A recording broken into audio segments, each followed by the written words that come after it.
serai très bientôt sur Facebook et YouTube. Alléluia, alléluia, alléluia. Comme ça, tu peux introduire toutes les autres personnes.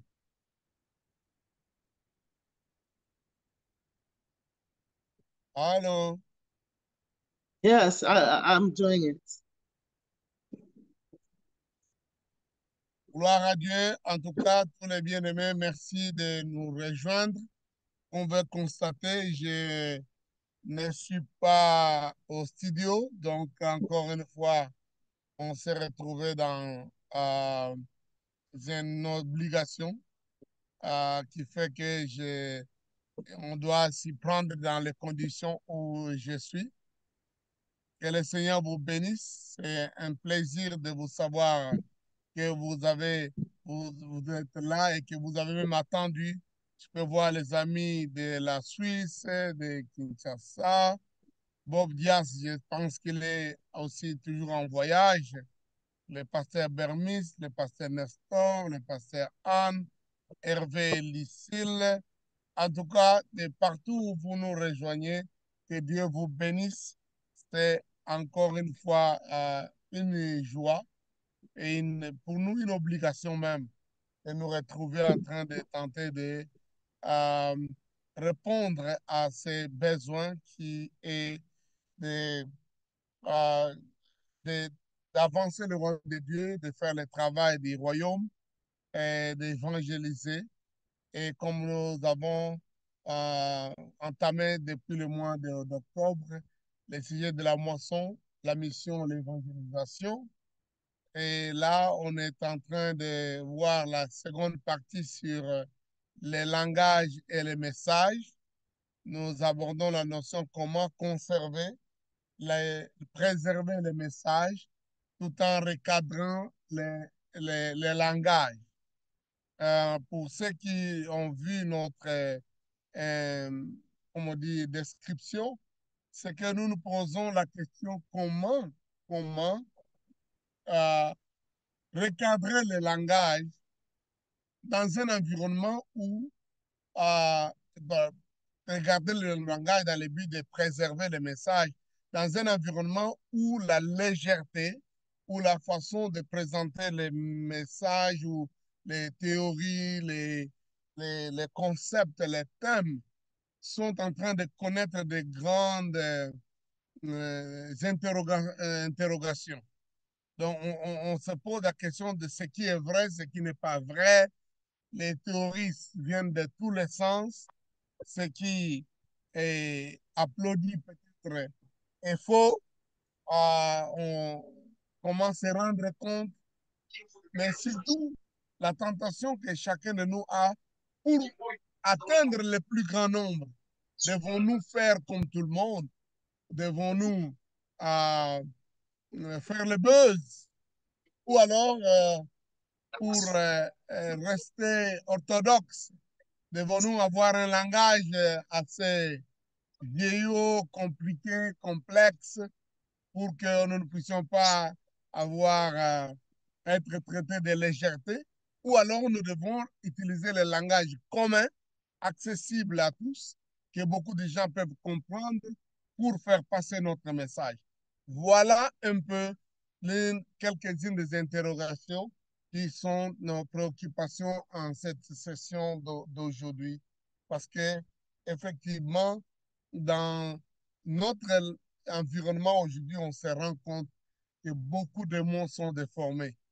Et je préfère qu'on commence avec ce texte des Écritures de Jacques, chapitre 1er, à partir du verset 19, et puis nous lirons aussi le chapitre 3 de Jacques.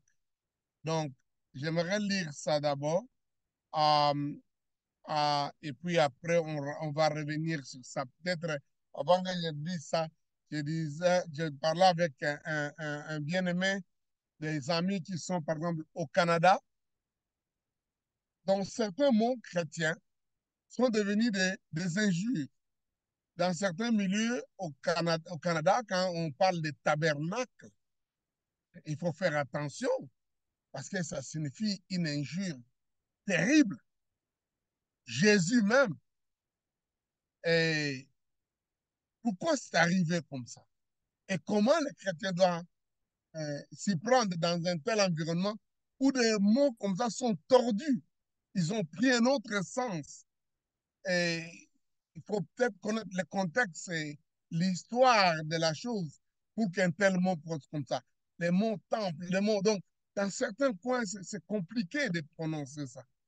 Et comment nous devons faire notre travail d'évangélisation devant ces choses? Et puis, avec quelqu'un d'autre, on discutait la dimension de, vous voyez quelque chose qui est présenté comme chrétien, mais en réalité, le but derrière n'est pas chrétien. Et on vous dit, partagez, voilà, c'est ça, c'est fait, c'est telle personne, tel qui a dit ça, tel qui a prié, qui sont de fausseté, qui sont de fausseté. Et nous, en tant que chrétiens, devons nous embrasser, dire, oui, voilà, tel a dit telle chose. À une époque de l'intelligence artificielle où on peut faire dire à quelqu'un des choses dont il n'a jamais dites.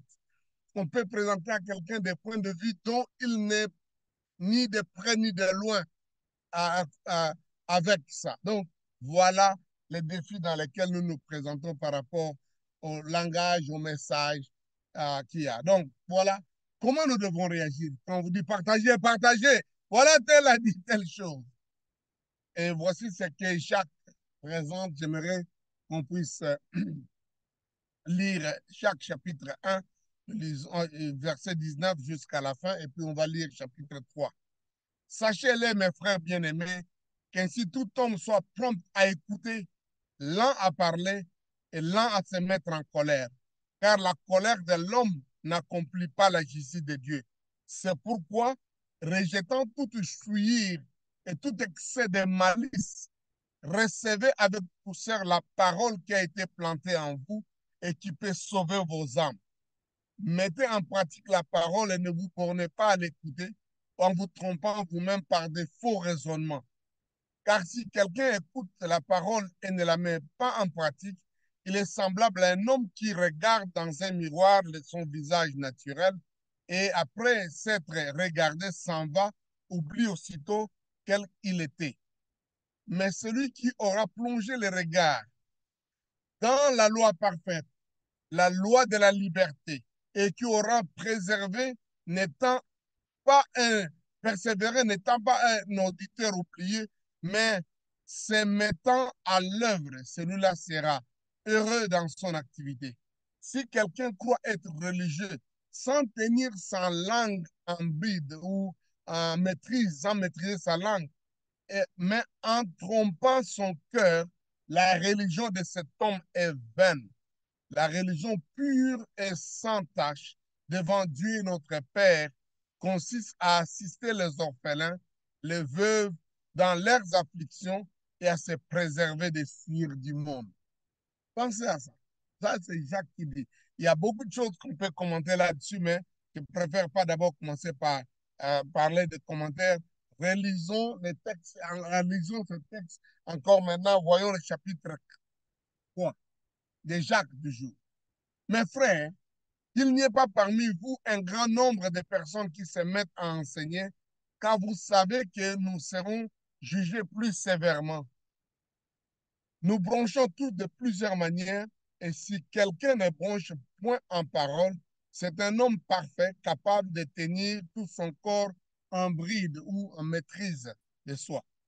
Si nous mettons les morts dans la bouche des chevaux pour qu'ils nous obéissent, nous dirigeons ainsi leur corps tout entier. Voici même les navires qui sont si grands et qui poussent devant impétueux, que pour devant impétueux, sont dirigés par un très petit gouvernail au gré du pilote. De même, la langue est un petit membre, elle se vante de grandes choses. Voici comme un petit feu peut embrasser une grande forêt. La langue est aussi un feu. C'est le monde de l'iniquité. La langue est placée parmi nos membres, suyant tout le corps et enflammant les cours de la vie, étant elle-même enflammée par la guerre. Toute espèce de bêtes et d'oiseaux, toutes reptiles des reptiles et d'animaux marins sont domptés et ont été domptés par la nature humaine. Mais la langue Aucun homme ne peut la dompter. C'est un mal qu'on ne peut réprimer. Elle est pleine de venin mortel, d'un venin mortel, car par elle nous bénissons le Seigneur notre Père, et par elle nous maudissons les hommes faits à l'image de Dieu. De la même bouche sortent la bénédiction et la malédiction. Il ne faut pas, mes frères, qu'il en soit ainsi. La source fera-t-elle jaillir par la même ouverture l'eau douce et l'eau amère? Un figuier, mes frères, peut-il produire des olives ou, des vignes, ou une vigne de figues? De l'eau salée ne peut pas non plus produire de l'eau douce. Lequel d'entre vous est sage et intelligent, qu'il montre ses œuvres par une bonne conduite avec la douceur de la sagesse. Mais si vous avez dans votre cœur un zèle amer et un esprit de dispute, ne vous glorifiez pas et ne mentez pas contre la vérité. Cette sagesse n'est point celle qui vient d'en haut, mais elle est terrestre, charnelle et diabolique. Et là où il y a un zèle amer, un esprit de dispute, il y a du désordre et toutes sortes de mauvaises actions. La sagesse d'en haut est premièrement pure, ensuite pacifique, modérée, conciliante, pleine de miséricorde et de bons fruits, exempte de duplicité, d'hypocrisie. Le fruit de la justice est semé dans la paix par ceux qui recherchent la paix. Voilà. Voilà. Ça, c'est deux textes que, en tout cas, nous avons choisi d'aborder ces sujets très forts qui concernent ces problèmes de la langue ou le langage. Nous avons dit la fois passée, quand nous parlons de langage dans l'évangélisation, il n'est pas seulement le fait de parler, mais des gestes, des formules, des attitudes, des méthodes de travail. Toutes ces choses que nous faisons pour faire communiquer les messages. C'est de ça qu'il est question ici, mes frères, quand nous abordons ces choses. Donc, encore une fois, soyez les bienvenus, vous êtes de partout. Moi, je me retrouve vraiment, on me dit, dans le bois, à un coin où je ne sais pas être comme on a l'habitude d'être au studio. Donc, voilà ce dont nous voulons réfléchir ensemble, cette phase B, ou la deuxième partie de ce problème de langage. La fois passée, nous étions en train de voir combien, parfois, dans le but de garder l'orthodoxie, les gens ont un langage incompréhensible, compliqué, difficile et inaccessible. Mais aujourd'hui, nous voulons voir cette dimension aussi en même temps. Comment nous pouvons, dans un environnement où les gens ont la liberté de dire n'importe quoi, n'importe comment, les gens se libèrent et disent des choses qui peut-être même sont blessantes au nom de la liberté, parce qu'on est libre et on est jugé par personne, et peut-être au nom aussi de vouloir faire répandre le message, on est incité à communiquer, à partager des choses qui peuvent blesser, qui peuvent ne pas être correctes. Comment nous devons nous comporter à une époque comme celle-ci où les réseaux sociaux, l'intelligence artificielle peuvent faire dire à quelqu'un des choses dont il n'a pas dites, peuvent changer les langages, la voix. Comment nous devons nous comporter? Voilà un peu ce dont nous voulons un peu arriver à discuter. J'aimerais écouter vos avis. S'il y a quelqu'un qui a quelque chose à dire, comme ça, on va, on va partager et discuter un peu autour de ça. Voilà. Y a-t-il quelqu'un qui veut prendre la parole, qui peut-être fait des remarques, des réalités dont il a été sujet, dont on connaît, et puis peut-être quelqu'un qui a une question claire pour avoir un éclaircissement sur un point, sur un mot, sur une expression, une théorie qui est en train de circuler. Quelqu'un m'a effectivement envoyé des vidéos sur une théorie, donc peut-être je reviendrai sur ça après. Mais voilà un peu pour vous qui êtes live. J'ai peut-être difficile de voir les amis qui sont sur Facebook et YouTube, Mais vous qui êtes sur Zoom directement, à vous la parole. Si vous voulez prendre la parole, on peut vous ouvrir le micro pour que vous puissiez intervenir. Allô? Y a-t-il quelqu'un qui veut prendre la parole tout à l'heure?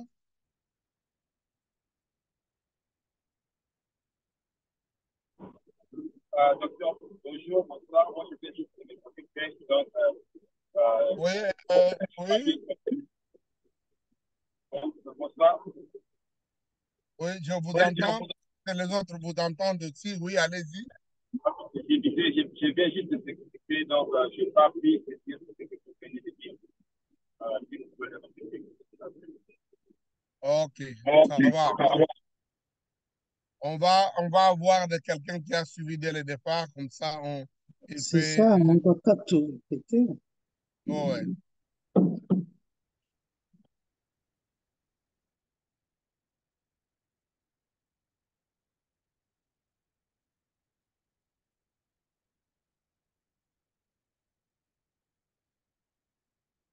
Allô?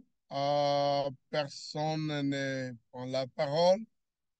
Alors, je voudrais revenir un peu, en fait, pas revenir, avancer avec notre réflexion de ce texte. La fois passée, nous avons vu le texte du langage, parler un langage compréhensible, parce que Philippe rencontre l'eunuque éthiopien et il lui pose la question, il entend en train de lire, il lui dit, est-ce que tu comprends ce que tu lis? Il dit, comment je peux le comprendre si personne ne me guide? Nous avons par là découvert l'importance d'avoir un langage compréhensible, un langage que les gens peuvent saisir pour que le message se transmette convenablement. Le langage signifie l'environnement, créer un environnement, faire tout ce qu'il faut. Nous avons eu une grande réflexion ou peut-être un cri d'alarme d'un bien-aimé qui, en Angleterre, qui a dit ils font tout ce qu'ils font, apprenant la langue auprès des amis qui sont anglophones et en particulier des amis qui sont des autochtones, des blancs, mais ils se rendent compte de la difficulté pour que ces gens-là s'impliquent, s'imprègnent, acceptent et vraiment se laissent orienter dans leurs églises. Et ils demandaient qu'est-ce qu'il faut faire. Et nous avons effectivement dit que le problème, il est réel, il faudra apprendre à adapter à la façon de faire, notre environnement, notre cadre. Mais en même temps, euh, se préparer à savoir comment la dimension culturelle, la dimension qui va avec les perceptions sont en fait comme des strongholds, comme on appelle ça, des forteresses qu'il faudra arriver à briser, qu'il faudra arriver à entrer, pas tellement modifier, mais à apprendre à s'adapter avec pour qu'effectivement d'autres gens vous perçoivent ou acceptent ce que vous êtes en train de présenter sans changer votre message de l'évangile. Notre souci reste celui-là. Le message de l'évangile doit être simple, clair, authentique, mais en même temps, il doit comment l'adapter pour qu'il soit accepté par des gens qui nous entourent.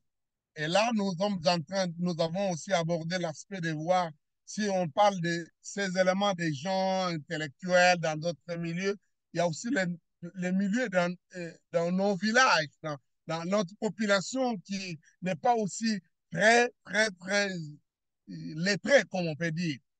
Comment nous communiquons notre message? Un frère nous a fait dire comment, dans un environnement où les gens parlent les langues vernaculaires, les prédicateurs doivent faire un effort de faire passer son message dans un langage vernaculaire. Et ça, c'est un effort important à faire pour que les gens, effectivement, puissent saisir ce que nous disons. Je ne sais pas si j'avais évoqué ici, parce qu'en même temps, je suis en train de donner cours dans un collège biblique qui aussi aborde le même problème. On a vu, par exemple, à la Réforme.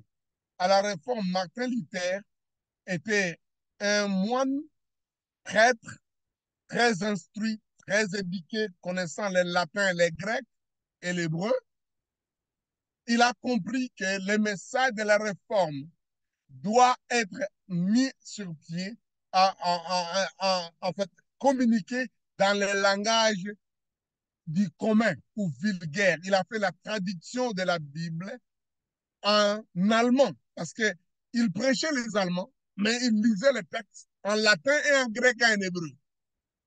Donc il a dit, il faut que la Bible soit traduite dans la langue et pas l'allemand intellectuel, pas l'allemand des gens de la haute classe.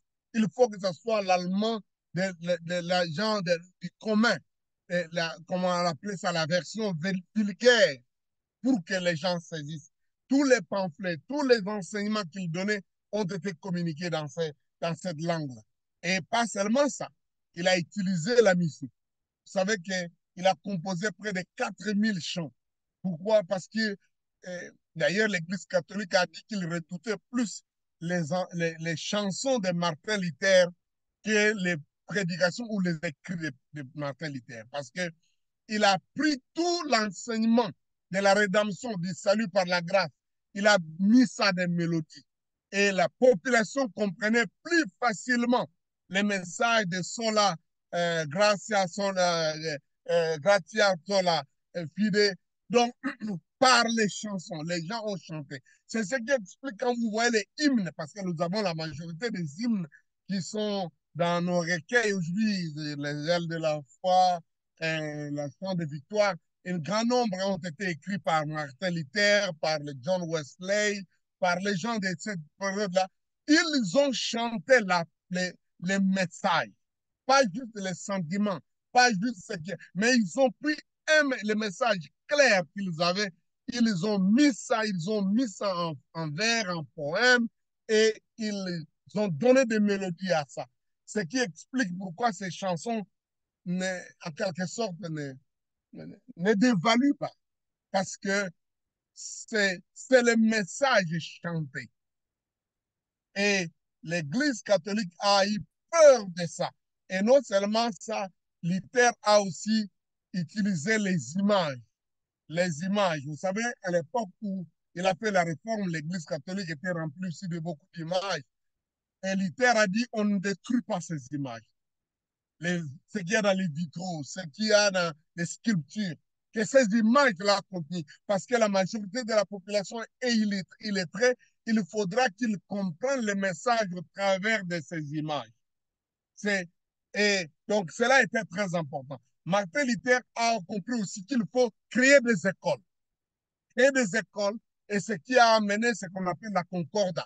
Donc, il a créé des écoles, ce qui fait que les écoles qui sont devenues plus tard aujourd'hui les écoles de dimanche, c'était le seul endroit où la plupart de ces croyants apprenaient à lire et à écrire. Comme ça, il a traduit la Bible, mais il faut que les gens aient les textes et aient la possibilité de lire ces textes-là. Et il a créé des écoles pour que les gens apprennent. Et dans ces écoles, en fait, c'était des écoles chrétiennes, ce sont des écoles, comme vous disons, des écoles de dimanche, mais en réalité, ça apprenait en même temps les gens à lire et écrire. Donc, ça, c'est de ça dont il est question ici. Apprendre à utiliser le langage qui est là, le langage probablement de la rue, mais aussi pour que ça serve comme instrument pour faire passer les messages, pour faire communiquer les messages. J'ai toujours dit, je répète ça encore, parce que Ron est en train de m'entendre, s'il y a une chose dont je cru n'avoir jamais réussi à la restauration, c'est de faire que ce que j'ai nommé Restoration Coach n'a jamais été Restoration Coach.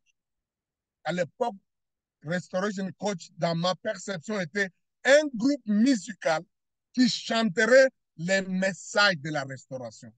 C'est pour ça que ça serait appelé Restoration Coach. Mais tout ce que j'ai trouvé pour nos groupes musicaux partout, ils prennent tous les messages, les chansons qui sont chantées, composées par parfois même des prostituées, des aventuriers, parce que c'est ça qui est en vogue et c'est ça qu'ils chantent. C'est ça qu'on répète dans nos églises. C'est dommage.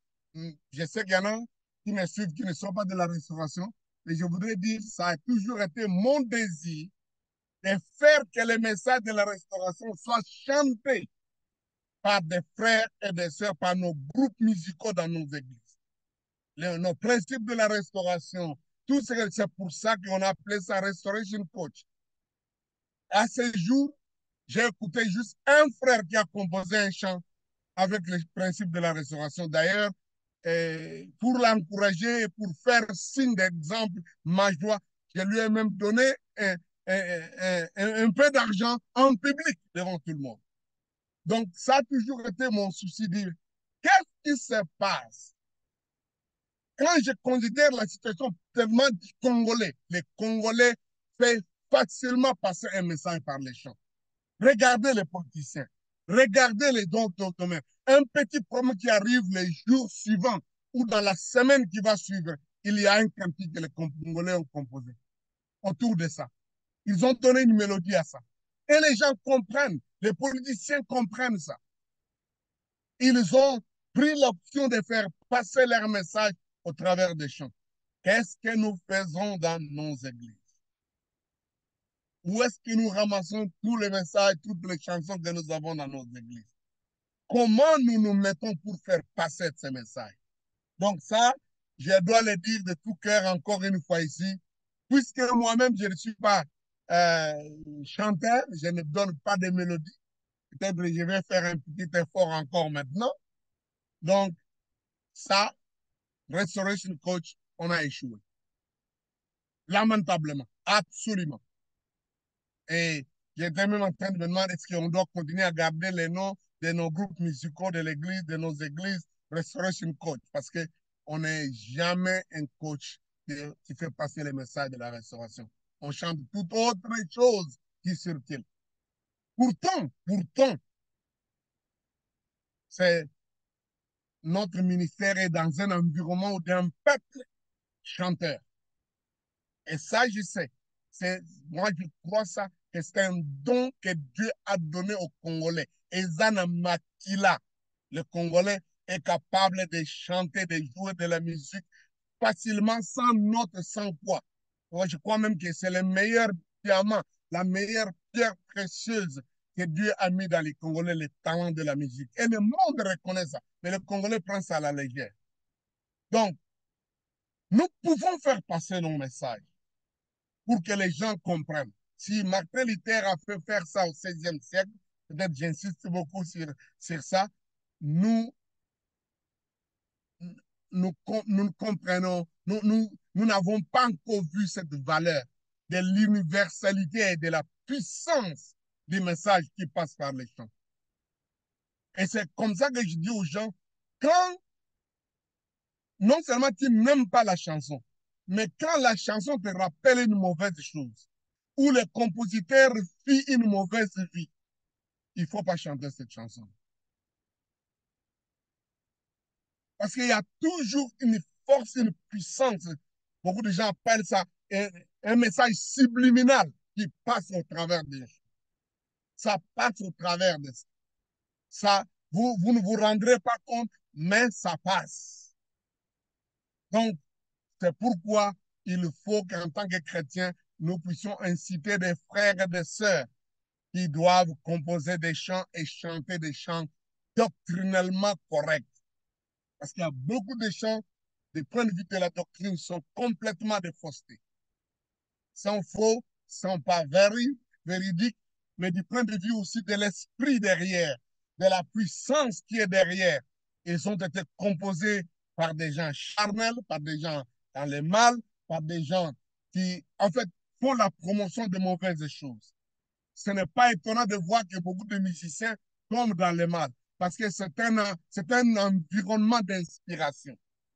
Quand on n'est pas inspiré par le Saint-Esprit, soyez sûr d'une chose, la chair ou Lucifer lui-même inspirera les chanteurs à chanter les chants qu'ils chantent. Je ne voudrais pas dire ici qu'on doit toujours chanter des chants compliqués. Une petite phrase, un slogan suffit pour qu'un message passe. Et d'ailleurs, les plus courts, les plus directs et les plus rumés qu'un message est présenté, c'est plus facile pour les gens de le saisir. Donc voilà un peu ce que je voulais peut-être, je suis allé un peu, mais je voudrais dire ici, nous devons avoir les meilleurs outils. Aujourd'hui, nous nous retrouvons avec des réseaux sociaux qui nous contraignent de faire passer des messages. Et parfois, aucun de ces messages-là n'est conçu par nous. C'est juste un message que tu as ramassé à gauche, à droite, peut-être qui a été même fait par un menteur, mais pour lequel on te dit partagez, partagez, communiquez, communiquez, communiquez. Et facilement, la Bible dit que chacun soit lent à écouter, en fait, prompt à écouter, mais lent à parler, lent à réagir.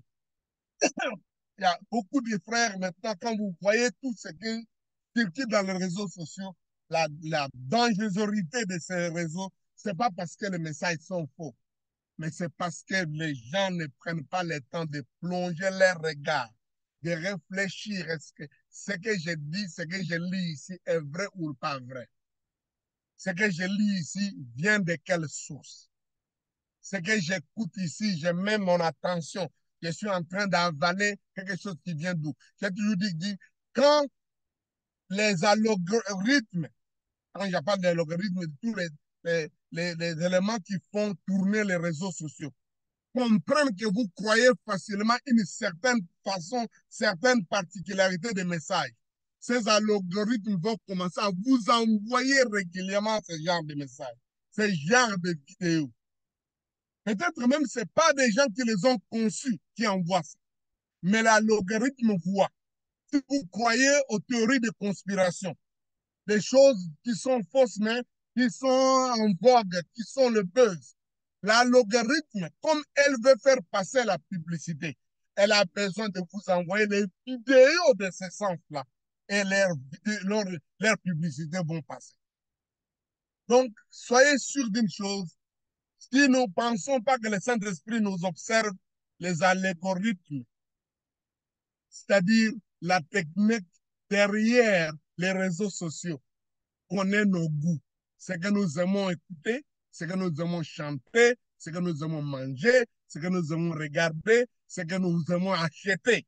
Ces algorithmes connaissent. Et les politiciens utilisent ça, en particulier ici en Amérique. En Amérique, tu peux ne pas te déclarer démocrate ou républicain.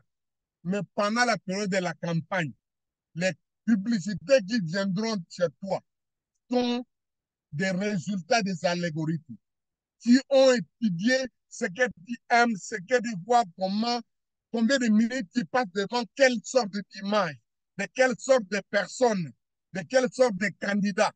Et on vous nourrit de ça, on vous bombarde de ça. Et vous ne vous rendez pas compte que finalement vous êtes donc la victime de, de tout un plan, de tout un complot, de tout un... Et le monde de ces gens-là, ils investissent beaucoup d'argent, beaucoup de moyens. Ils mettent en place des techniciens, ils mettent en place des gens qui sont calés pour pouvoir vous, en fait, vous suivre un peu. Et c'est comme ça que vous ne vous rendez pas compte pourquoi telle chose vient toujours chez vous. Pourquoi vous voyez toujours ces choses qui vous arrivent. Donc, les, ne soyons, ne pensons pas qu'il y a toujours des sorciers. Non, il y a, il y a la réalité des algorithmes, des choses qui vous suivent, qui voient votre téléphone, s'intéressent à quelle sorte d'image. Celui qui s'intéresse aux images pornographiques, qu'il les veuille ou non, il aura ces choses-là vont commencer à tomber sur son Facebook et sur tout ça. Et, et je ne dis pas que tout le monde qui a eu ces images-là a été déjà intéressé à ces choses, mais c'est parce qu'ils veulent aussi vous l'entendre un piège et voir comment vous allez réagir. Combien de minutes votre œil est resté attaché à ça et dit, oh, on peut lui envoyer encore des choses dans ce genre. Quelle sorte de musique? Regardez, quand vous ouvrez votre YouTube, il y a une série d'images qui viennent toujours. Il y a une série de vidéos qui viennent toujours, que vous le vouliez ou pas, parce que les algorithmes limitent le temps que vous passez au côté de tel genre de choses. Alors que sur YouTube, il y a des milliards de vidéos. Ils n'ont pas le temps de vous faire envoyer des choses dont on ne connaît pas votre vie. Donc, on veut vous conditionner. Qu'est-ce que nous faisons par rapport à l'évangélisation? C'est un peu ça que je voulais qu'on apprenne à comprendre, mais aussi nous-mêmes. Qu'est-ce que nous disons? Comment nous utilisons notre langage? Comment nous utilisons nos images? Quelles sortes de choses qui prennent notre temps? C'est ça qui nous définissent. Nous sommes qui? Quelles sont des choses dont ces gens-là, avec ça, il va réagir toujours. Les textes qui commencent dans quoi ça, dans les textes que nous avons lus dans Jacques 1, nous montrent que si nous plongeons nos regards sur les messages, la parole, et nous ne mettons pas ça en pratique, nous sommes des ouvriers, en fait, des lecteurs oubliés. Mais aussi, si nous ne savons pas gérer notre langue, notre religion est vaine. La vraie religion nous amène à savoir qu'est-ce que nous disons, comment est notre langue, nos paroles, nos attitudes. Quelqu'un disait, donc, beaucoup de gens avant ne parlaient pas beaucoup, mais maintenant on les voit toujours en train de parler sur les réseaux sociaux. Je dis à quelqu'un, non, les réseaux sociaux leur ont donné seulement l'occasion de dire ce qu'ils avaient toujours dans leur cœur, parce que c'est de l'abondance du cœur dont leur bouche parle. Aujourd'hui, c'est peut-être la bouche avec les vidéos, parce qu'il y a l'Android ou Apple qui vous donne la possibilité de dire ça. Mais en réalité, cela était déjà à l'intérieur. Aujourd'hui, il y a un déferlement de la médisance, un déferlement de commérage, un déferlement où les gens disent n'importe quoi, n'importe comment. Ils ne sont pas prêts à avoir fait quelque chose pour ne pas dire hey, je voudrais, hey, alors. Donc, quand vous regardez, vous dites le verbiage est un problème réel. La Bible dit si quelqu'un ne sait pas tenir sa langue ou maîtriser sa langue, sa religion est vaine. Dans le même texte, on parle de l'importance aussi de prendre soin des pauvres, de prendre soin de tout ça, mais aussi de s'éloigner de suivre. Quel est notre langage vis-à-vis des pauvres, vis-à-vis des gens qui sont dans les besoins? Comment nous traitons les autres? Comment nous regardons les gens qui ne sont pas comme nous? Quels sont nos vocabulaires, nos langages? Aujourd'hui, d'ailleurs, au travers des réseaux sociaux, il y a tellement d'abus, il y a tellement d'expressions, des gens, même des emojis, des images pour se moquer des gens, pour faire le bullying des autres. C'est trop simple. Et les gens croient que c'est gratuit, c'est pas important. C'est très facile d'injurier les autres. C'est très facile de tenir un langage apaisant. Et ce n'est pas étonnant qu'on doit voir aujourd'hui qu'il y a de plus en plus même des suicides, surtout parmi la jeunesse. Bon, je ne dis pas que chacun de nous doit être aussi fragile pour se laisser écraser par des perceptions juste parce que quelqu'un a pensé mal de toi ou il a dit du mal de toi que tu veux chercher à te suicider. Malheureusement, ça arrive. L'harcèlement dans les réseaux sociaux est l'un des gros problèmes. Chacun de nous doit apprendre à se gérer pour dire je ne peux pas me laisser comme un petit rien écrasé par les gens, ce que les gens disent sur moi. Mais en même temps, nous devons veiller pour ne pas toujours penser ou répandre ou parler du mal des autres au travers des réseaux sociaux. C'est trop simple, c'est trop gratuit. Et même ne pas aussi nous laisser déprimer parce que les gens n'ont pas aimé, n'ont pas mis les likes, n'ont pas fait ceci par rapport à ce que nous avons fait. Quelqu'un nous disait là, Moi, on m'a déjà déclassé parce qu'on n'a pas mis des likes dans ce que j'ai fait. Incroyable. Mais effectivement, parce que c'est ça, la façon de se faire évaluer qu'il y a aussi dans le monde. Et nous devons veiller. Effectivement, notre désir est de dire du bien des autres, d'encourager ceux qui font du bien, de souhaiter les meilleurs anniversaires, de faire de bonnes prières pour les autres, mais que cela ne soit pas quelque chose qui est une façon d'exprimer comme la diarrhée de nos mots, sans que nous ayons réellement géré et que nous puissions voir dans notre cœur ces personnes ou ces gens. C'est peut-être trop gratuit. Une autre chose que je voulais évoquer là-dessus, c'est effectivement les, la tentation d'accorder notre langue à ce qui est en buzz et aussi le fait de se mettre totalement à l'écart de ce qui est en buzz. Donc, c'est deux attitudes. La première chose, tellement les gens en parlent, nous pensons que nous, si nous sommes appelés, nous devons parler de ça.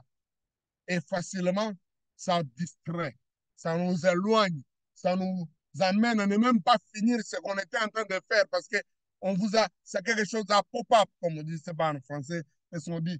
Donc, venir sortir, dire, ah, ce que tu faisais, tu arrêtes, tu vas là-bas parce que c'est tout le monde qui en parle. Non. Parfois, nous devons être, comme Jacques dit, prompt à écouter, mais lent à réagir, à soit à nous mettre en colère ou à réagir dans la joie ou à parler. Donc, c'est important qu'on apprenne à être, à avoir la maîtrise autour de ça. Jacques dit dans le chapitre 3 qu'il faut qu'on veille parce que les enseignants nous seront jugés très sévèrement. Voulait-il dire qu'on ne doit pas prêcher? Non. Mais il voudrait dire que chacun de nous doit veiller sur ce que nous disons. Et une autre chose autour de ça, quand il y a des événements qui sont réels, qui se passent, est-ce que nous devons toujours nous taire? Ça vaut la peine qu'on juge aussi l'importance d'apporter notre contribution, d'apporter notre éclaircissement, d'apporter, ça peut être une occasion pour faire passer le message de l'Évangile. Donc, parfois, notre silence devient une complicité, une façon de faire que les autres ou les faux messages ou les gens qui répandent la fausseté continuent à aller avec ça. Ou alors, une façon pour nous de ne pas nous intégrer dans les besoins des gens qui devaient être défendus, qui devaient être secourus. Et nous nous taisons. Et cette façon de nous taire, en réalité, encourage les bourreaux de continuer à répandre les faussetés ou à abuser de ces personnes. Donc ça aussi, c'est important pour nous qu'on ait cette sagesse-là de gérer, de savoir comment, en tant que chrétiens, nous devons réagir par rapport à ce qui circule ou ce qui est en vogue dans l'état actuel. J'ai beaucoup parlé. Je ne sais pas s'il y a quelqu'un d'autre qui a soit une question, une réaction à faire rapidement, et puis on va tenter de terminer la session d'aujourd'hui. Qu'on veut constater, je suis quand même d'une façon inconfortable, mais du moins, j'ai tenu qu'on en parle quand même de la notion du langage, de nos gestes, de ce que nous devons faire par rapport au fait de garder, préserver notre message à une époque comme celle-ci. Quelqu'un qui a quelque chose à dire, je peux voir tout le monde qui est sur Zoom. Comme ça, si vous voulez prendre la parole, vous nous faites signe, on vous donnera la parole.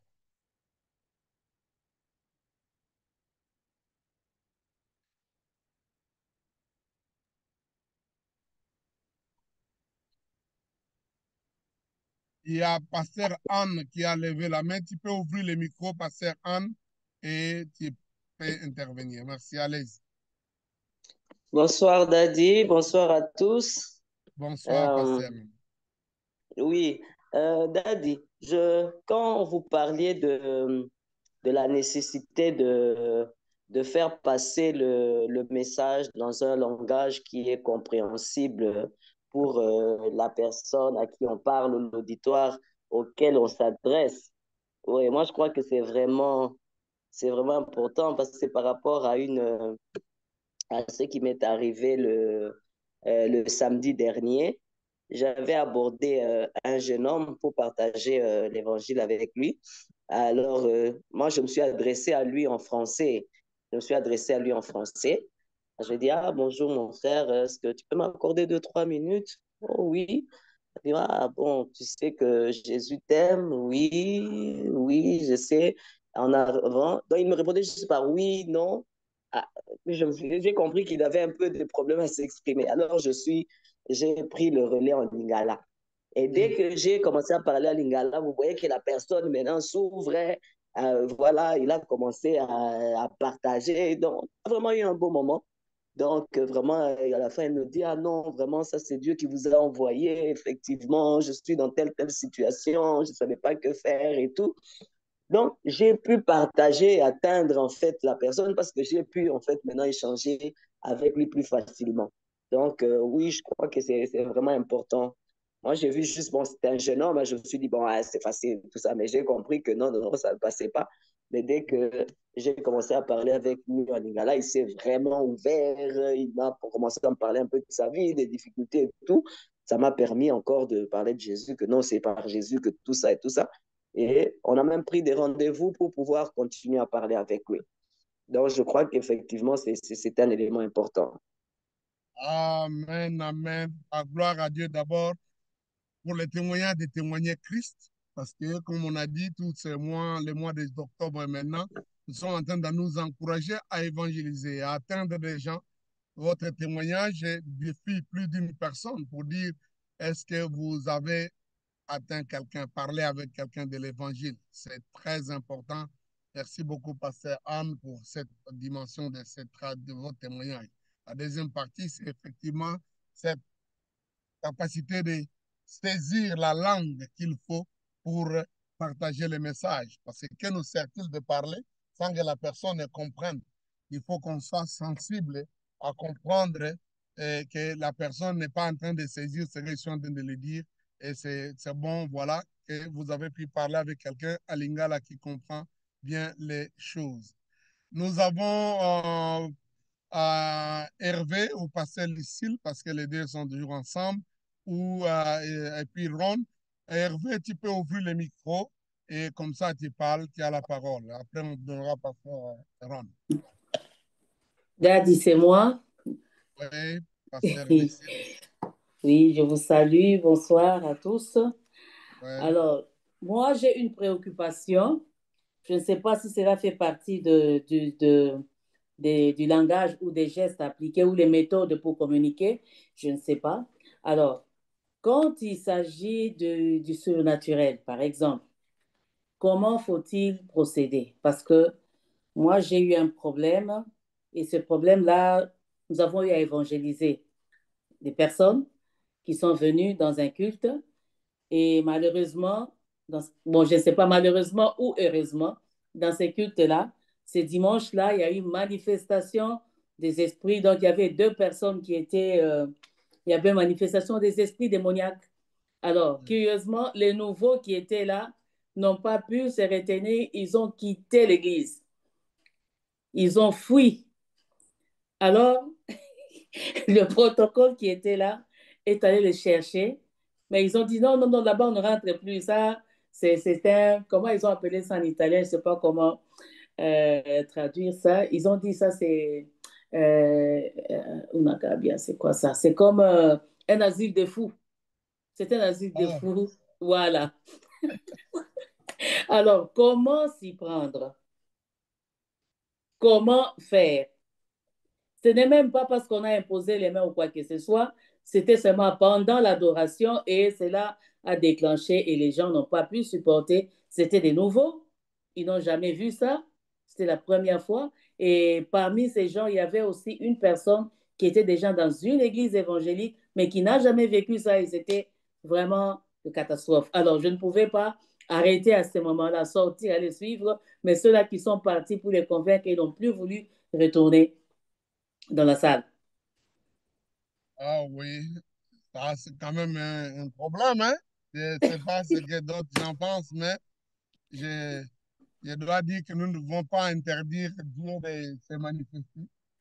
Et, et puis, on doit apprendre dans les moments où la manifestation s'est faite à le faire avec beaucoup de tendresse pour que d'autres gens comprennent qu'on est en train effectivement de s'occuper de ces personnes-là qui ont des manifestations.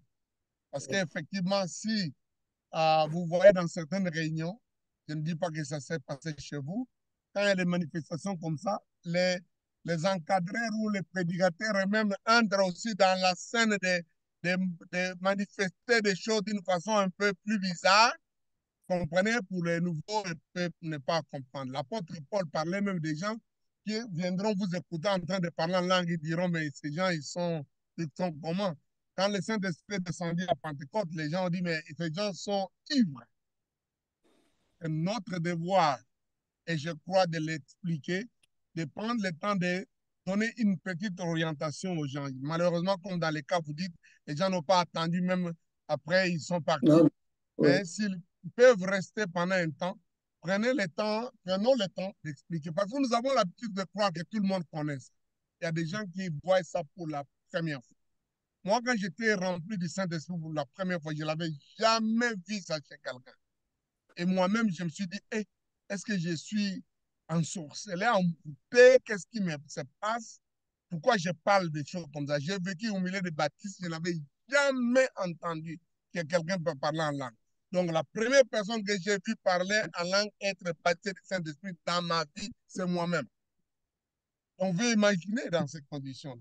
Donc, c'est quand même des choses, du moins, prier pour ces personnes-là.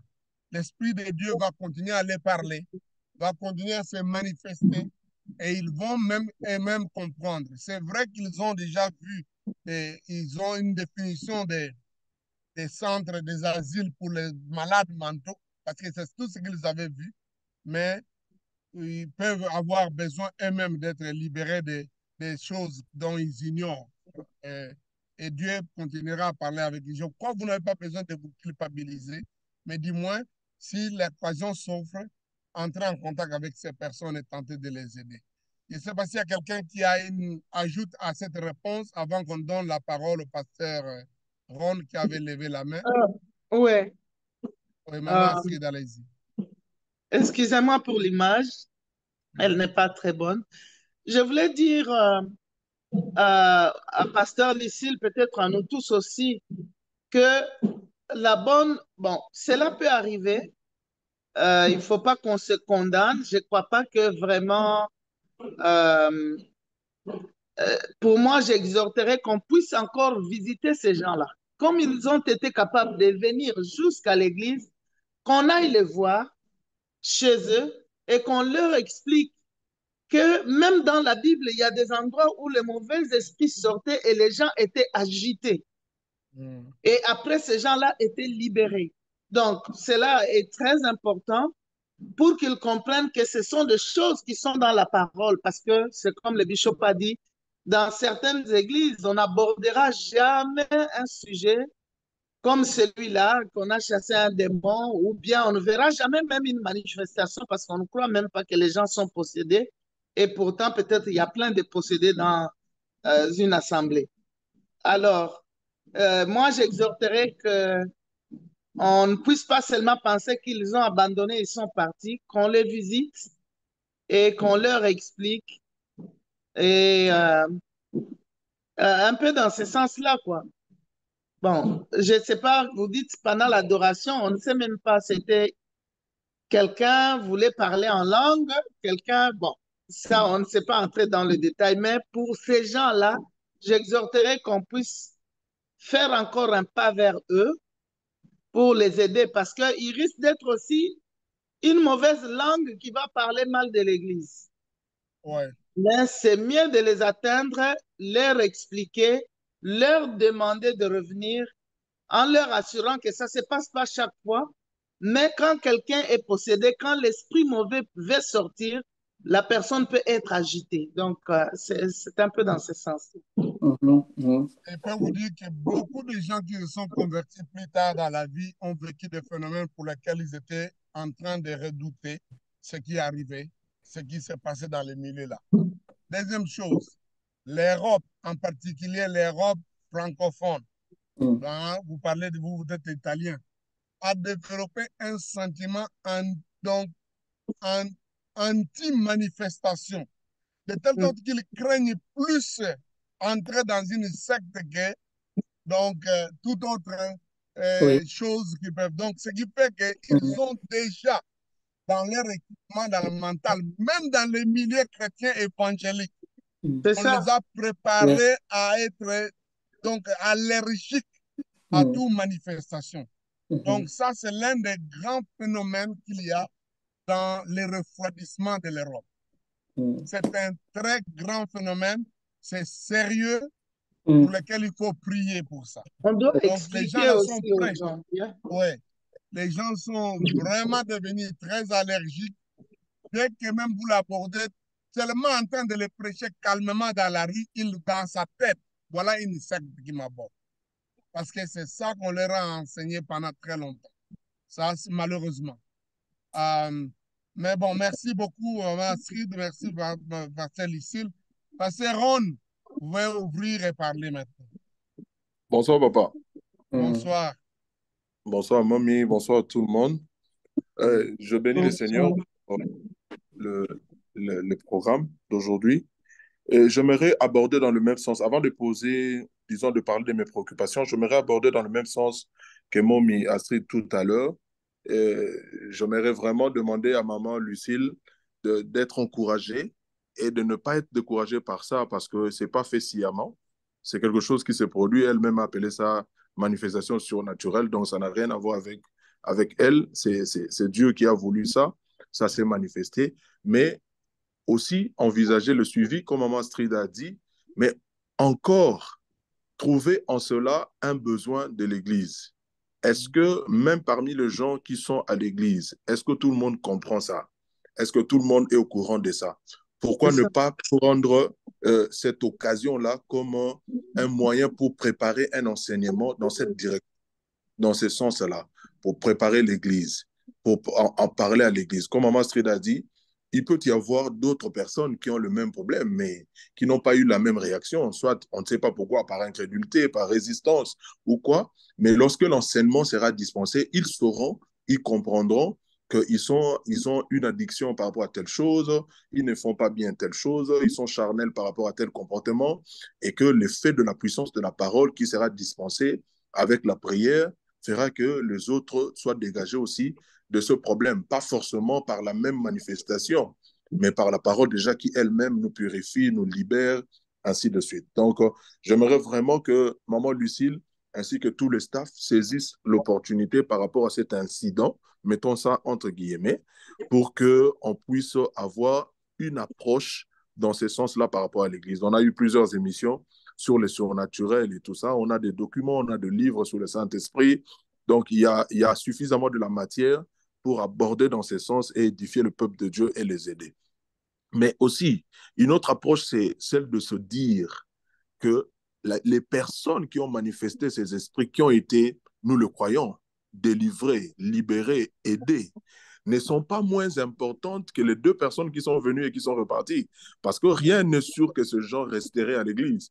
Déjà, vous dites qu'il y a une qui est dans une église évangélique, c'est-à-dire qui n'était pas venue pour rester. Ce sont des gens qu'on appelait autrefois des arèches. C'est-à-dire peut-être qu'il peut être à la recherche d'une église, ou bien qu'il a déjà une église d'attache, mais qu'il a voulu communier avec vous. Donc, il ne faudrait pas forcément que leur réaction, leur attitude vous mette en culpabilité par rapport à vos propres brebis qui ont été au bénéfice de ce que le Seigneur a créé comme atmosphère dans l'instant et qui leur a apporté soulagement ou délivrance ou libération. Donc, j'ai voulu aborder ça d'abord, mais aussi parlant du langage. Est-ce que c'est normal, aujourd'hui, nous voyons sur YouTube des églises, prenons seulement des églises congolaises, est-ce que c'est normal qu'on trouve une église aux États-Unis où le pasteur prêche en lingala du 1er janvier au 31 décembre? Il se fait comprendre par les Congolais qui viennent, oui, mais est-ce que il n'y a pas d'autres nationalités? Si on ne peut même pas parler des Américains, des Blancs, mais est-ce qu'il n'y a pas d'autres nationalités africaines qui fréquentent cette église pour que le pasteur reste toujours à prêcher en lingala comme il le faisait à Kinshasa? Un autre élément du langage, j'ai voulu parler sur l'accoutrement. Il semble, je ne suis pas encore allé aux États-Unis, il semble que aux États-Unis, un prédicateur peut venir même en culotte. C'est un problème culturel, oui, mais comment est-ce qu'on peut aborder ça? Dans le sens de voir, OK, c'est bon, ça reste comme ça, parce que c'est leur culture, ou bien est-ce que c'est possible qu'on change ça? Parce qu'en fait, ce n'est pas tous qui font la même chose. J'ai voulu vraiment qu'on aborde dans le sens de la langue, parce qu'on parle du langage, mais je préfère parler de la langue, les langues originales, les langues maternelles, d'où l'on vient et tout ça, mais aussi l'accoutrement avec lequel on se présente devant l'Assemblée. Merci beaucoup. Merci, Pasteur Ron. Wow, ça, c'est beaucoup de choses, hein? C'est la bonne matière. Mais j'ai l'impression que maman Lucille voulait dire quelque chose. Ça peut-être va avec le problème dont elle a posé. Oui, Et oui. si c'est ça, comme ça, elle termine avant qu'on donne au docteur Hubert d'intervenir. Merci. Oui, oui, je voulais Allez-y. tout simplement donner l'éclaircissement par rapport à ça. Donc, les deux personnes qui étaient venues, c'était aussi des nouvelles personnes. Bon, gloire à Dieu, ces personnes-là ont été délivrées parce qu'on a fait des suivis. Maintenant, ils sont là à l'église. Alors, parmi les trois qui étaient invités, c'est l'une des personnes qui était dans une église évangélique. Elle était invitée tout simplement. Et les deux autres là, c'était des nouveaux.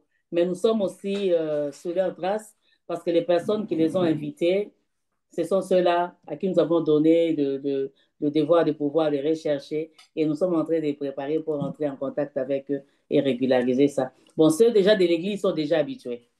Ils sont déjà habitués. Formidable. Ça, Oui, ça c'est important. C'est oui, important que les gens apprennent, en fait, mm, comme la pasteur Ron a dit, de profiter de ce qui se passe pour que oui, beaucoup de gens voient, mm, la, en fait, comprennent ce qui est en train de se faire dans le corps de Christ. Dieu est un Dieu de merveilles. Il fait beaucoup de grandes choses. En même temps, nous avons les grands soucis des nouveaux qui doivent nous joindre, qui ont besoin de comprendre. Et aussi, être content du bénéfice que les membres qui sont là, qui sont en train d'avoir au travers des manifestations du Seigneur dans notre milieu. Moi, je oui, crois que ce sont toutes ces choses-là qui nous demandent un peu plus de tact mm, et de l'écoute du Saint-Esprit. oui, Parce que quand nous prions pour qu'il y ait Dieu les réveils, Dieu envoie les réveils peut amener à casser les bancs, peut amener certaines choses pour lesquelles mm, finalement, nous pouvons nous retrouver nous-mêmes en train de combattre, de dire c'est quoi ça encore? C'est quoi, Seigneur? Mais en même temps, notre travail, c'est de prier que le Saint-Esprit nous donne la maîtrise et les choix pour qu'on ne mm, puisse pas exacerber ce qui est en train de se faire. Voilà, c'est un peu ça que je pourrais dire par rapport à ça. oui. Pasteur Hubert a levé la main. Peut-être il est la bonne Oui, personne à répondre aussi aux préoccupations de Pasteur Ron avant qu'on ne revienne. oui, je pense que merci en tout cas, Bishop, pour l'enseignement d'aujourd'hui. J'ai beaucoup aimé, surtout de voir comment les gens qui ont amené les réformes et la réforme, ils ont travaillé pour que le message puisse passer. J'ai beaucoup appris sur ça et de voir qu'il fallait que le langage soit le plus courant, et, mais aussi les chansons, parce que de temps en temps, nous utilisons, j'écoute ces chansons-là et je trouve que ces chansons sont beaucoup plus inspirées et ce sont des passages bibliques.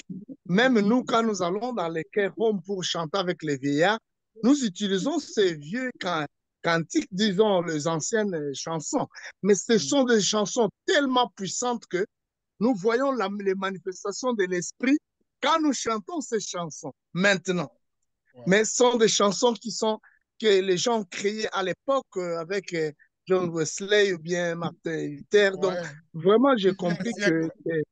ouais, c'est plusieurs siècles avant, mais c'était la parole et puis c'était inspiré. Donc, j'ai appris, moi, personnellement, que Dieu vous bénisse. J'allais parler sur le langage que, pour répondre au pasteur Roy, et que les gens nous utilisons ici en Europe, parce qu'en Amérique, ça n'a pas de grande différence avec ce que nous vivons ici en Europe. La réalité, c'est que quand nous avons nos églises ici, nous utilisons la langue la plus facile que nous comprenons. C'est comme ça que beaucoup de nos églises ont commencé. Donc, c'est ce que ça a parfois peut étonner beaucoup de gens pour dire comment vous parlez français ou vous parlez lingala, parce que quand nous arrivons, par exemple, ici en Angleterre, nous ne connaissons pas l'anglais. Alors, les gens qui parlent lingala ou qui parlent français veulent se retrouver d'abord pour prier dans les langages qu'ils comprennent. Mais nous, au niveau de notre église, nous avons ajouté à ça la traduction. C'est ce qui fait que à tous nos cultes, si quelqu'un parle anglais, il y a un traducteur. Si quelqu'un parle français ou lingala, il y a un traducteur en anglais pour permettre que les gens, nos enfants d'ailleurs, ne comprennent pas facilement le lingala ou le français. Donc, l'anglais, c'est la première langue pour eux. Donc, j'encourage les autres pasteurs qui sont en Europe d'ajouter cette langue-là. Si, comme notre bien-aimé de l'Italie, donc les autres peuvent utiliser l'italien ou le français pour ceux qui sont dans les milieux francophones, dans les milieux anglophones, ajouter l'anglais. Donc, ça, c'est ce que j'allais ajouter au lieu de rester seulement dans votre langue. Autre chose, c'est aussi le chanson. Les chansons, nous faisons un effort parce que nous avons eu des anglophones, des gens qui sont blancs, qui sont venus et qui nous ont forcés à commencer à penser différemment. Pour dire, vous avez chanté toutes ces chansons-là à Lingala, mais je n'ai rien compris. Donc, j'ai aimé les rythmes, mais je n'ai rien compris de ces chansons-là. Alors, cela, ça nous a poussé pour dire, à chaque culte, nous avons besoin de ces chansons de Lingala que les gens aiment, mais aussi des chansons en anglais où les gens peuvent chanter et puis peuvent s'intégrer. Donc, c'est ça ce que j'allais dire, que les gens, nous devons nous adapter parce que le langage, ça joue un très, très grand rôle. Autre chose, j'allais ajouter sur les langages, c'est que avec la technologie, notre langage est obligé que ça soit adapté, que ça soit adapté. Vous allez voir que Jésus utilisait les paraboles. Moi, je ne sais pas pourquoi il utilisait les paraboles, mais je pense qu'il utilisait les langages que les gens devraient comprendre facilement. Quand il parlait de berger, quand il parlait de l'élevage, quand il parlait de graines, il présentait, ils utilisaient ces graines-là et il expliquait aux gens le langage que les gens devraient comprendre. Donc, c'est ce que nous devons faire, nous adapter aussi aux réalités, mais de ne pas falsifier la parole, l'originalité, mais nous adapter à certaines réalités selon les terrains, quoi. Par exemple, notre radio locale ici, on me demande d'aller prêcher à cette radio, mais on ne me dit pas que tu viendras prêcher. C'est une radio de la ville de Bolton. On me dit, cette radio-là est écoutée par tout le monde, même ceux qui ne sont pas chrétiens. Et nous vous demandons de parler une parole, de donner la pensée du jour. Ça, c'est comme ça qu'ils appellent la pensée du jour. Et moi, quand je parle la pensée du jour, on me dit, rappelle-toi que tous ceux qui te suivent, ce ne sont pas nécessairement des chrétiens. Ça signifie que tu dois amener quelque chose qui va aider plusieurs personnes. Mais ça me permet de parler de la Bible, mais ça me permet aussi d'encourager d'autres personnes qui sont déprimées, qui sont anxieuses. Donc, il y a un problème d'adaptation, je pense. C'est tout ce que je voulais ajouter. Merci. Merci beaucoup, docteur Hubert. Donc, votre contribution aide beaucoup, c'est encore plus pratique et scientifique. Comment, si d'abord encore levé la main ou bien c'était la main qu'il avait levée depuis longtemps qu'elle n'a Non, pas... j'ai encore levé la main. Oui, allez-y, comme ça Euh, je voulais ici, d'abord, je remercie Pasteur Hubert pour tout ce qu'il a dit. Je crois la fois passée aussi, on avait introduit tous ces éléments. On continue à ajouter, ça nous enrichit. Je voulais aussi dire aux pasteurs qui s'étonnent, peut-être qu'ils sont en Afrique, qui disent, mais comment un pasteur aux États-Unis prêche en Lingala? Priez pour ces pasteurs-là, c'est pas facile. Que Quelqu'un qui arrive à atterrir aux États-Unis à 40 ans, à 50 ans, il doit apprendre une nouvelle langue pour qu'il prêche dans cette langue-là. C'est pas facile. Il faut être dans sa peau pour comprendre ça. Je l'ai dit. Personnellement, Dieu m'a accordé quand même la facilité d'apprendre les langues, mais je peux vous dire, c'est pas facile, même pour quelqu'un qui a la facilité. Et ça ne va pas prendre une année pour que la personne qui est dans un nouveau milieu puisse apprendre la langue et être capable de prêcher dans cette langue-là. Parce que d'abord, vous devez apprendre la langue, vous devez connaître la culture, les mots que les gens utilisent, les différentes manières. C'est beaucoup de choses. Et à part ça, vous devez mémoriser les versets bibliques dans cette langue-là.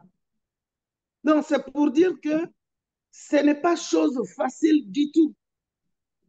Donc, mais nous avons besoin de prier pour ces gens-là. J'ai vu pasteur Lucille à Paris encore, peut-être elle va donner son témoignage, comment elle est arrivée à prêcher en italien ou comment, je ne sais pas. Mais ce n'est pas chose facile du tout. Prions pour ces gens-là. Ce que je dis là, ce n'est pas pour encourager les pasteurs à continuer à prêcher, mais dans les langues que les gens ne comprennent pas. Et puis, deuxièmement, comme a dit pasteur Hubert, le troupeau qui est devant nous, nous ne devons pas les négliger à cause du troupeau qui n'est pas là, qui est en fait un troupeau à gagner. Le troupeau devant nous, s'il comprend bien l'Ingala, nous devons l'encadrer dans cette langue-là parce que des fois, on se retrouve aussi avec des membres qui eux-mêmes apprennent l'anglais. Vous prêchez très bien en anglais, mais ils sortent du culte sans comprendre qu'est-ce qu'on a prêché. Alors, à ce moment-là, si le membre comprend l'Ingala, vous le prêchez en anglais, en quelque sorte, vous avez raté. C'est là où je prends l'idée des pasteurs Hubert pour dire, travailler avec un interprète, ça résout le problème des deux côtés.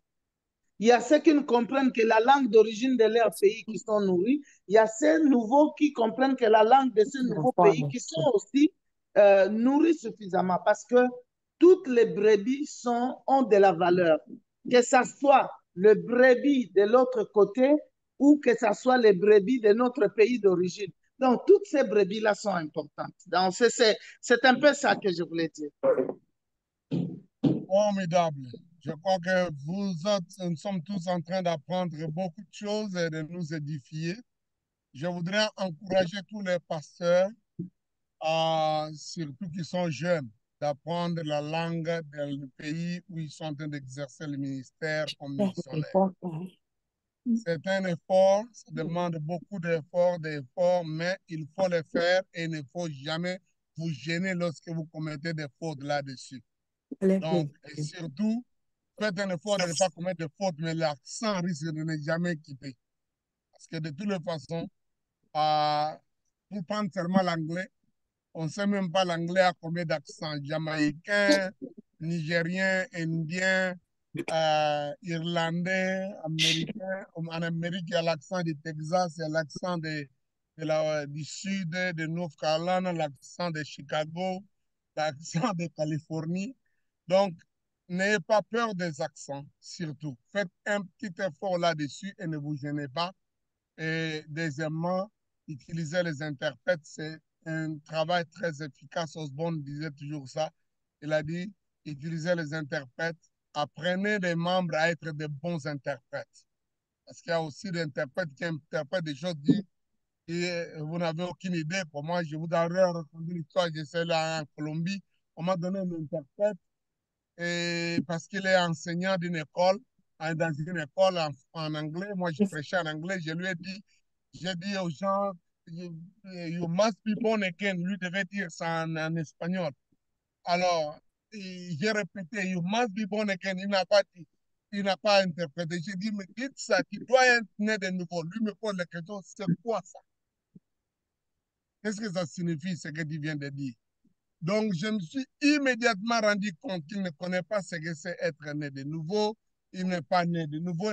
Je lui ai posé la question devant tout le monde. automatiquement, je me suis senti contraint de les prêcher. Lui, il est un interprète. La prédication. Je lui ai dit, tu reprends après moi. Seigneur Jésus, viens dans mon cœur, viens dans mon cœur. Donc, l'interprète. Et c'est là, finalement, que les gens m'ont fait comprendre que beaucoup de choses qu'il était en train de traduire n'étaient pas nécessairement ce que j'étais en train de prêcher.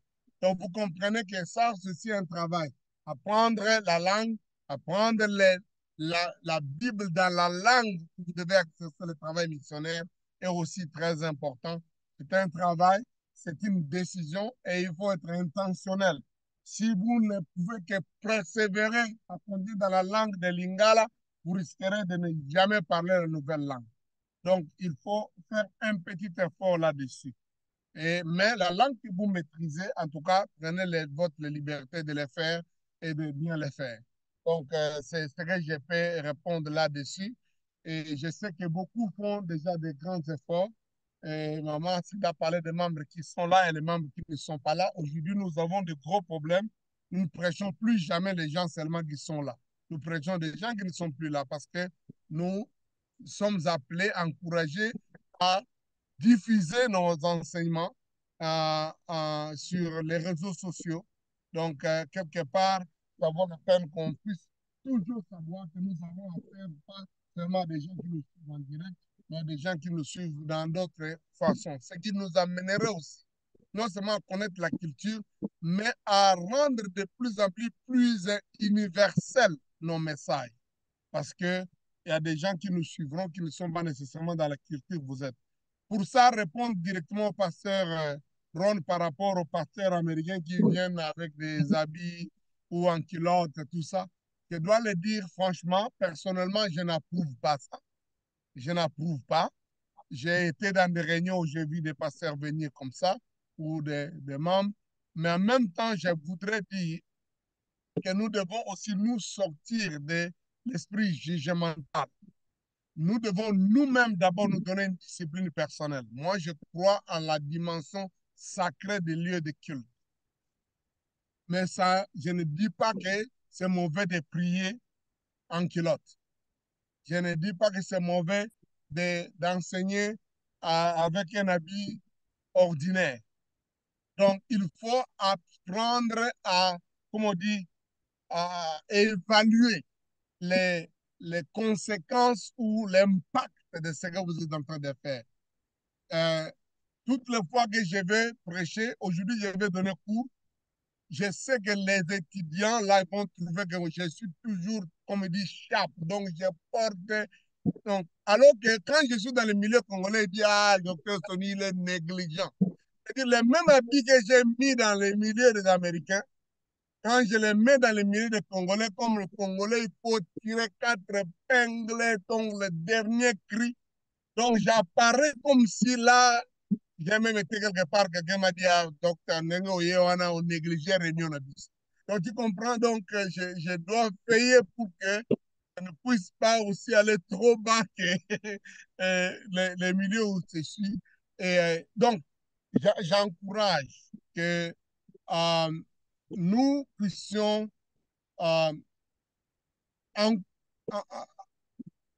tout en acceptant les cultures des autres, mais aussi influencer que ces gens-là, il y a certaines choses qui sont dans leur culture qu'ils peuvent changer.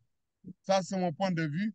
Et je peux vous dire que j'ai des amis ou des pasteurs, quand ils m'ont vu de temps en temps, et ils font un effort maintenant de porter différemment pendant leur culte.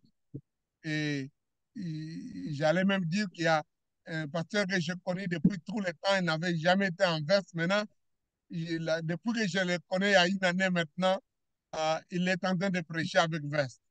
Je ne veux pas dire que la veste fait les messages.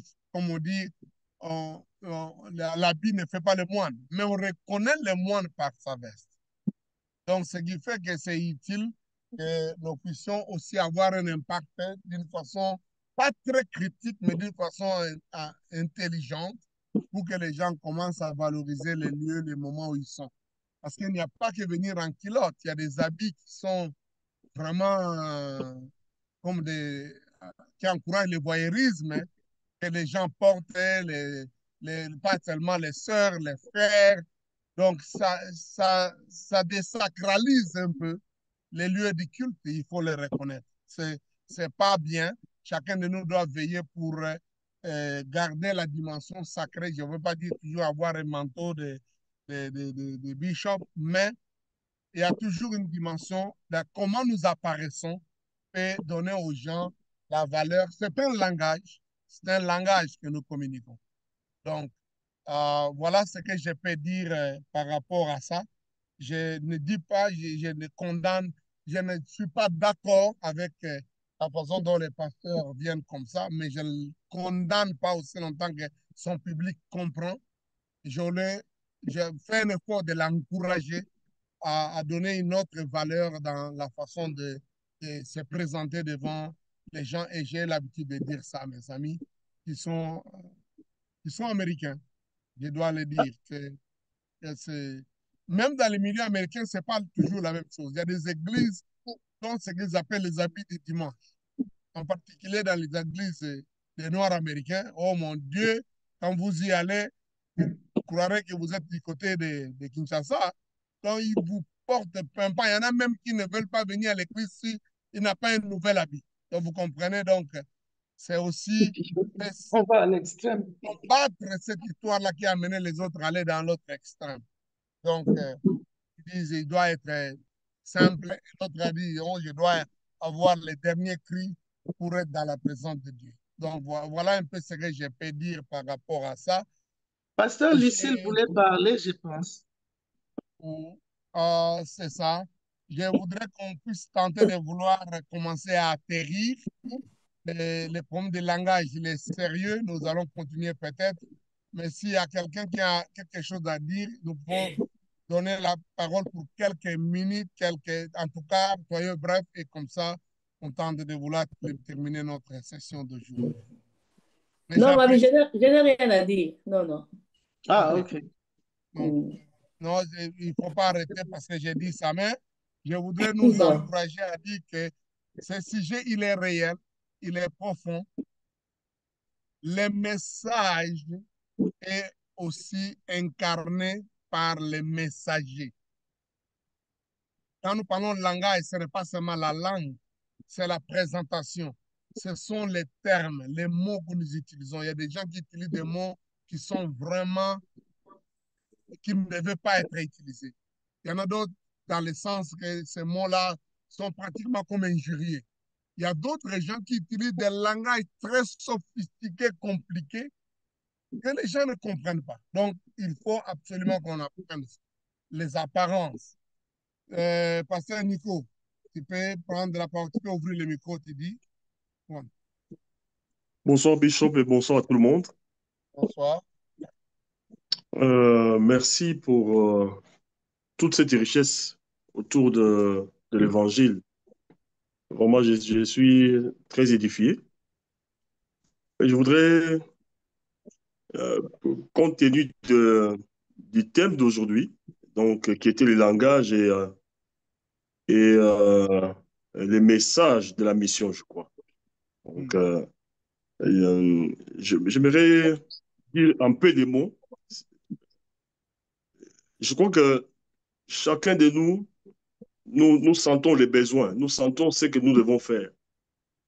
Mais je me rends compte, Bishop, que il y a les messages et il y a aussi les massages. Je crois, je vais m'expliquer un tout petit peu. Vous prenez l'exemple d'Adam, par exemple, qui, qui dit l'os de mes os, chair de ma chair. Vous voyez que c'est à la fois poésie, mais c'est à la fois aussi message. Mais un message, mais quand tu vas au fond, c'est plus massage parce que ça ne tient compte que de la chair et de l'os. Je crois que je me fais comprendre. Et quand vous prenez maintenant les messages, dans les mots message, donc il y a le sage qui est là-bas et il y a la sagesse qui est là-bas. Donc, dans les messages, là, nous avons l'exemple dans Actes chapitre 2, où Pierre s'élève, il parle de Christ, il parle très bien de Christ et le cœur est touché. Moi, je crois que si nous aussi, l'Église aussi peut penser à cela, que c'est là aussi nous échouons. Donc, soit nous balançons plus les massages, ça ne fait que, ça ne fait que, comment, ça ne fait que les massages de cette partie corps qui va devenir, qui est susceptible de pouvoir mourir, ou bien nous balançons les messages qui touchent les cœurs. Donc voilà un peu mon intervention à ce sens-là, parce que la fois passée, nous avons vu, j'avais parlé, on avait parlé d'Étienne, non, non, de Philippe avec l'énigme éthiopien.